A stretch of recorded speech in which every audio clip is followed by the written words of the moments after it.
સવારમાં બટાટા પૌવા ખાઈ નાખ્યા ને સાંજે તો ખાધું 9 રૂપિયા વાળો ગોલો. લોક કરી દીધો શરૂ ને બધાને જય શ્રી રામ. આપણો ભાઈબંધ પ્રિન્સ આપણને નાસ્તો કરવા બોલાવા આવી ગયો અને ભાણો કે મારે નાસ્તો નથી કરો, મને શાંતિથી ફોન જોવા ગયો. અને આયુષ ને તો અડધી ઊંઘમાંથી ઉઠાડવાનો જ તે કે હાલ નાસ્તો કરવા કે નથી આવું, જવા દે ને તું. પછી તો નીકળી ગયા નાસ્તો કરવાનું. તમે તો એમ વિચારતા છો ને કે દીપો ક્યાં છે? એટલે ભાઈ અહીંયા આવ્યો 100 ગુણી હાથ આપણી હારે જ હોય. ભોજનાલયમાં એન્ટ્રી મારી ગયા તો પદુભા નાસ્તો કરતા જોવા મળ્યા. નાસ્તામાં આવી ગયા બટાટા પૌવા, હાલો તો ખાઈ નાખવી. આપડા ભાઈબંધો વ્લોગમાં જોડાઈ ગયા ને, જાય છે એક્ઝામ દેવા. ભગવાનને એવી પ્રાર્થના કરું કે તમારે 2-3 કેટી નો આવે એમ.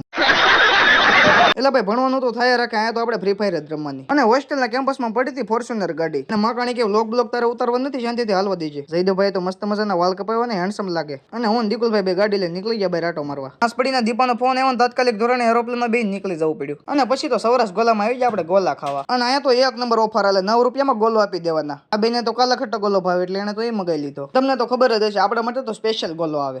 થોડીક વાર ચા રહેવા દો.